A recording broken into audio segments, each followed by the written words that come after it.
So hello everyone. So for today we will going to report about police customs. First and foremost, these are the lesson objectives.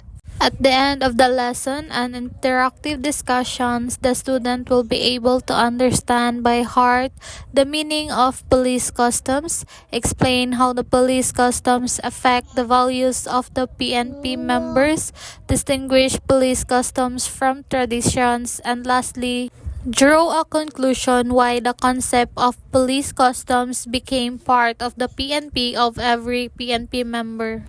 So ang police custom di ay mauni siya ang pamaagi, tradisyon o pamatasan nga gisunod sa atong mga kapulisan as a way of respect, discipline and coordination sa ilahang pagtrabaho. So for example is how they are going to present their uniform in a right and cleanest way, and of course sa pag-respect sa higher rank, of course. So salute, of course, it is a way of respect, recognition of authority, and syempre, disiplina sulod sa kapulisan, and dili lang kay sa kapulisan ug uban pang organization. For example is so kanasa man ta magsalute. So first is during flag ceremony, second is if makatagbo mo sa mas higher rank pa sa inyo or mga opisyal, and syempre is if naay formal occasion nga labot sa inyong trabaho, and lastly is when you are going to report to the higher rank or sa imong commander. Salute to national color and standard is a ceremonial act of respect, patriotism, and honor. It is performed by uniformed personnel and military toward the national flag and of course the other official organizational flag, and it symbolized loyalty to the nation, respect, and discipline. So a dress or title is important as a sign of respect, courtesy, and recognition of rank and authority. So mao ni siya ang pag-ingon og ma'am or sir. So for example is sir, good morning sir, and isa pud ka example is ang rank plus name nila. For example is Police Major Reyes or Police Lieutenant Reyes. So number 1, courtesy calls of newly assigned appointed member of PNP who are newly appointed are assigned in a unit of command. Call on chief of the unit or command another case of personnel as a matter of courtesy as well as for counting, orientation, and other purpose. So mao ni sila ang katong mga bag-ong na-assign nga PNP nga mobisita sila dito sa ilahang chief aron mapakita ang ilahang pagrespeto o para na pod sa ilahang pag-orientation. Number 2, Christmas calls PNP members pay a Christmas calls on their local executive in their respective areas of responsibility. So ang number 2 daw is mao daw ni sila ang mga PNP nga mo bisita sila sa mga local nga official aron daw mangumusta sila sa panahon sa Pasko. Number 3, New Year's calls. PNP members pay a New Year calls on their commander and or key officials in their respective areas of responsibility. So same ra sila sa number 2. Ang number 2 kay kuan pa sa Pasko to sila. So ang kanidong number 3 is mo gihapon ni sila matud gihapon sila dito sa ilahang hepe para mangumusta sila sa panahon sa bag-ong tuig. Number 4, promotion call.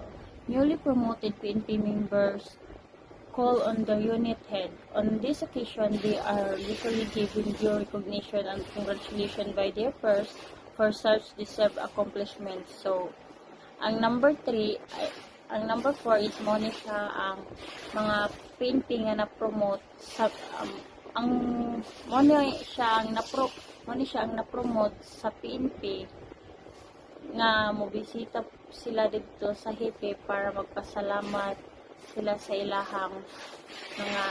ilahang pagserbisyo na na-promote sila. Number 5, exit calls.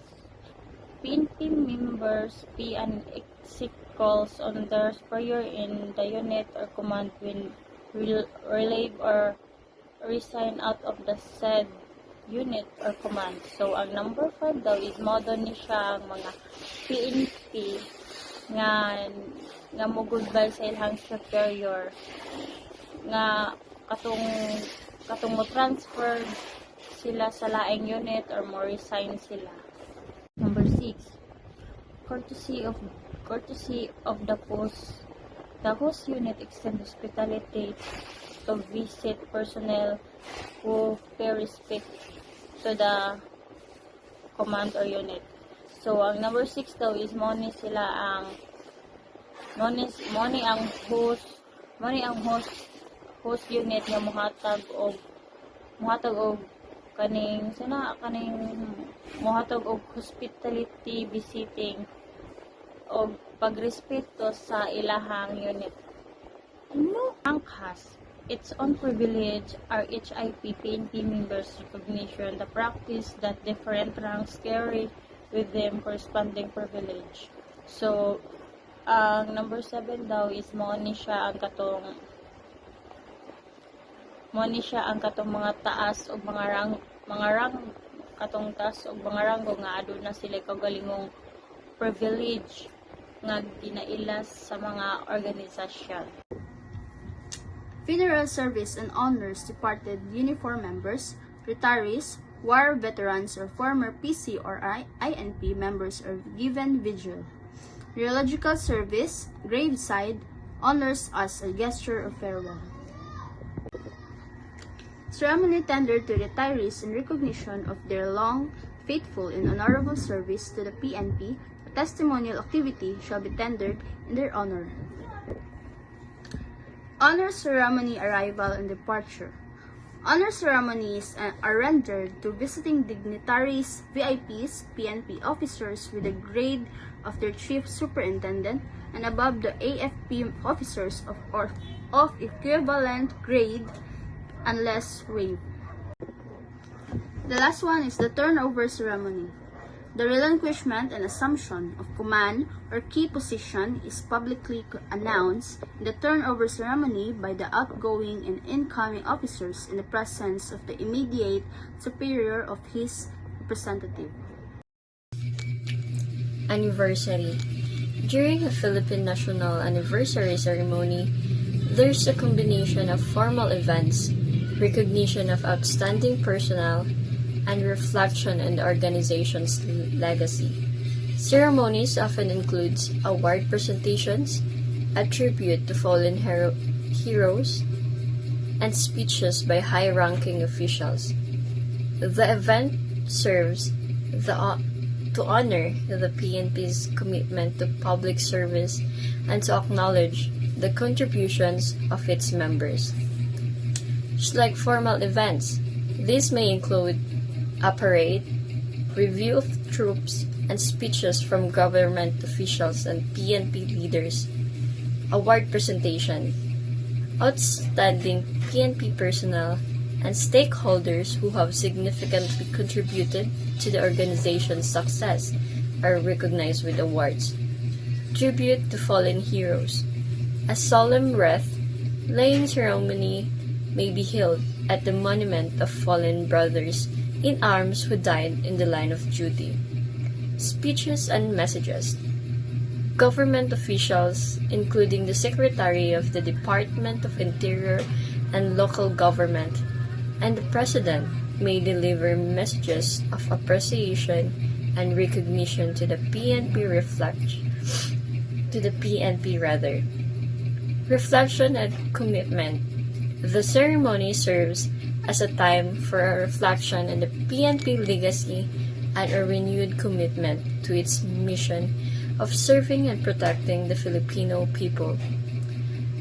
Live interactive platforms. In some cases, live interactive platforms may be used to allow guests and police personnel to participate in the ceremony, especially in the observance of health protocols. And the last one, the flag raising ceremony. A flag raising ceremony, often followed by a silent drill presentation, can also be part of the celebration.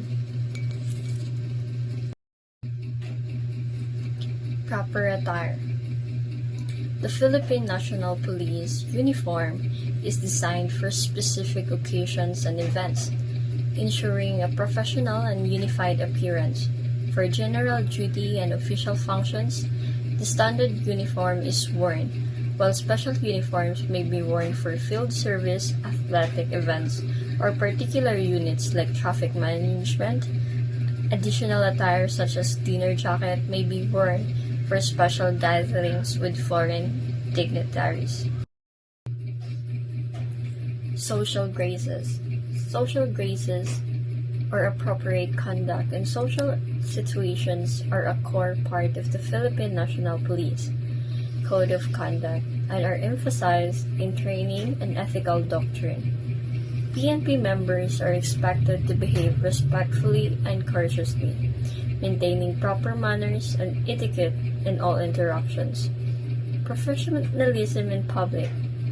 PNP members are expected to represent the organization well in their interactions with the public. This includes being polite, respectful, and demonstrating good manners, even in difficult situations. Conduct in social functions. Social graces extend to formal events, where PNP members should adhere to appropriate dress, etiquette, and behavior. This includes demonstrating respect for superiors and other individuals present. Importance of appearance. The public views PNP members as a representative of the organization and should be seen as well-groomed and presentable. Beyond the uniform. Social graces are not limited to uniform wear. PNP members are expected to conduct themselves with respect and propriety in all settings, whether formal or informal. Training and ethical doctrine. PNP training and ethical doctrine emphasizes the importance of social graces, ensuring that members understand the expectations and how to conduct themselves appropriately. PNP GOA Type A. When to use. Daily office attire. Appearances at Malacanang, Senate, Congress, Court, and as directed by higher authority. PNP GOA Type B. When to use. As directed by higher authority in case of full alert status, the uniform of the day shall be worn for the flag raising and flag retreat ceremonies. PNP GOA Type C. When to use. Daily office attire at the following PNP offices: Police Provincial Offices, City Police Offices, Police District Offices, and police stations and its attached PNP units. Full alert status for NHQ and RHQ. Other similar activities as directed by the Chief PNP and other directors concerned, such as civil disturbance and management, personal security coverage. PNP's field service uniform. When to use. Exclusively used only for the PNP personnel assigned in the various mobile group companies, regional, provincial, and city, involved in counter-insurgency operation in rural and forested areas. PNP athletic uniform. When to use. Exclusive use only of the PNP personnel during the conduct of athletics, physical fitness, church run, fun run, disaster, relief and rescue, operations, fatigue, duty, and other similar safe activities. PNP patrol uniform. The PNP patrol uniform, specifically the patrol shirt, is worn during general law enforcement functions such as patrolling, investigating, and inspecting patrol elements. It's also worn as dictated by the occasion determined by the Chief PNP. Manner of walking. Manner of walking signifies how a PNP member walks demonstrating pride, dignity, and professionalism. It is a reflection of the PNP's commitment to upholding standards and acting with respect and decorum. And also, visiting the sick. Visiting the sick is a standard practice where immediate commanders or available officers from the unit visit PNP members who are ill, whether in the hospital, at home, or any place of confinement. Survivor assistance of hair disease member refers to various financial and logistical benefits provided to the heirs of deceased members, especially within government or social security system. These benefits aim to cushion the financial impact of a member's death and provide support to their surviving family. And also, the visiting religious leaders can involve various purposes from official duties like those of the PNP in Iligan City to personal or spiritual motivations. The PNP, for example, actively engage with religious leaders to build rapport and cooperation within the community. And then, the athletic PNP refers to a specific uniform worn by Philippine National Police or PNP personnel during physical activities such as sports, fitness tests, and fun runs. According to NAPOLCOM, it's not a general term for any police activity related to sports or fitness, but rather a designated uniform for specific occasions. Next, happy hours. Generally refers to gathering where PNP members come together for informal social interactions, often at their PNP club to lighten the mood or discuss minor concerns. These events are typically held on Friday or other convenient days.